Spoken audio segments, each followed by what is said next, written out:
सोमवार 11 जुलाई 2022 को प्रधानमंत्री नरेंद्र मोदी ने सेंट्रल विस्टा यानी जो नया पार्लियामेंट बन रहा है उसकी छत पर राष्ट्रपति अशोक स्तंभ का इनॉग्रेशन किया। अब इधर इनॉग्रेशन हुआ और उधर इस अशोक स्तंभ को लेकर के राजनीति भी शुरू हो गई है और इसने बढ़ते बढ़ते अब विवाद का रूप ले लिया है। तो दोस्तों, देश में अशोक स्तंभ को लेकर के कुछ न कुछ विवाद चल रहा है, ये आप जानते हैं, लेकिन आप में से बहुत से लोग ये नहीं जानते होंगे कि आखिर में ये विवाद क्या है और क्यों हो रहा है। तो इस वीडियो में मैं आपको पूरा मामला समझाने की कोशिश करूंगा, बस वीडियो में लास्ट तक बने रहिएगा। अब दोस्तों, इस कंट्रोवर्सी के बारे में जानने से पहले हम अशोक स्तंभ के बारे में थोड़ी सी बात कर लेते हैं, क्योंकि ये जरूरी है। देखिए, मौर्य साम्राज्य के तीसरे सम्राट और सम्राट चंद्रगुप्त मौर्य के पोते चक्रवर्ती सम्राट अशोक ने इन स्तंभों को बनवाया था। सारनाथ, इलाहाबाद, वैशाली और सांची का स्तंभ। हम जिस अशोक स्तंभ की बात कर रहे हैं वो है सारनाथ का स्तंभ। दोस्तों, कलिंग युद्ध में इतना भयंकर नरसंहार देख करके सम्राट अशोक का हृदय परिवर्तन हुआ और उन्होंने अपना सारा राजपाट छोड़ करके बौद्ध धर्म अपना लिया और अशोक स्तंभ की स्थापना की। देखिए, ओरिजिनल अशोक स्तंभ तो उत्तर प्रदेश के सारनाथ के म्यूजियम में रखा हुआ है।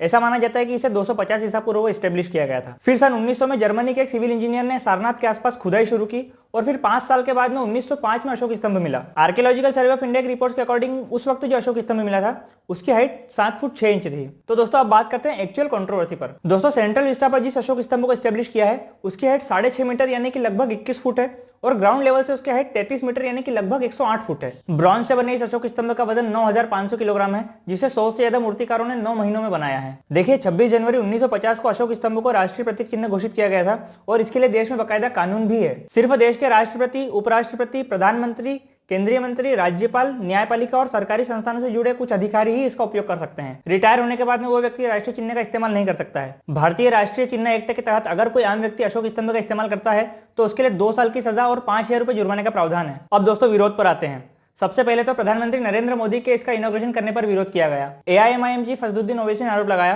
कि नया पार्लियामेंट बन रहा है तो इस नाते अशोक स्तंभ का अनावरण भी लोकसभा स्पीकर ओम बिरला को करना चाहिए था, जिस पर सरकार ने जवाब देते हुए कहा कि यह संसद भवन का इनॉग्रेशन नहीं था, अशोक स्तंभ का इनॉग्रेशन था, जिसका कंस्ट्रक्शन सीपीडब्ल्यूडी करवा रहा है और ये एक सरकारी कार्यक्रम था और प्रधानमंत्री सभी मंत्रियों से ऊपर होते हैं, इसलिए उद्घाटन उन्होंने किया। अब मामला यही नहीं रुका, विपक्ष ने सरकार पर राष्ट्रीय प्रतीक में उसकी डिजाइन में फेरबदल करने का भी आरोप लगाया। कांग्रेस महासचिव जयराम रमेश ने ट्वीट कर कहा कि सारनाथ में अशोक स्तंभ के शेरों के चरित्र और प्रकृति को पूरी तरह से बदलना राष्ट्रीय प्रतीक चिन्ह का अपमान है। जयराम रमेश ने अपने ट्वीट में सारनाथ में रखे अशोक स्तंभ और नई संसद भवन की छत पर स्थापित अशोक स्तंभ की इमेज भी शेयर की है। देखिए, विपक्ष का कहना है कि सारनाथ के म्यूजियम में जो ओरिजिनल अशोक स्तंभ रखा है उसमें शेरों की मुद्रा शांत है, लेकिन सेंट्रल विस्टा की छत पर जो अशोक स्तंभ स्थापित किया है उसमें शेरों को आक्रामक दिखाया गया है। इस पर नए अशोक स्तंभ को डिजाइन करने वाले मूर्तिकार सुनील देवरे ने कहा कि डिजाइन के साथ में कोई भी छेड़छाड़ नहीं की गई है। साथ ही सरकार के कई नेताओं ने भी ट्वीट करके इसे झूठा आरोप बताया है। लेकिन अब सबसे important, archaeological survey of India के पूर्व अधिकारी और नेशनल म्यूजियम के डीजी बीआर मणि ने ओरिजिनल अशोक स्तंभ की फोटो और सेंट्रल विस्टा पर बने अशोक स्तंभ की फोटो को एक साथ रख करके समझाया कि दोनों में कोई भी अंतर नहीं है।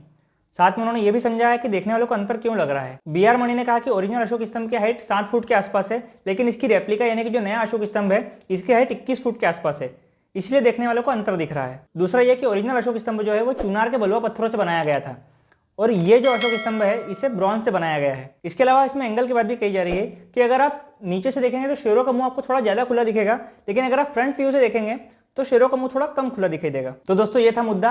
अब इस मुद्दे पर आपकी क्या राय है हमें कमेंट बॉक्स में जरूर बताएं और अगर कोई इन्फॉर्मेशन हमसे छूट गई हो तो वो भी आप कमेंट बॉक्स में जरूर बता सकते हैं। और दोस्तों, अगर आपको हमारी वीडियो पसंद आई हो तो वीडियो को लाइक और चैनल को सब्सक्राइब कर देना। धन्यवाद। जय हिंद।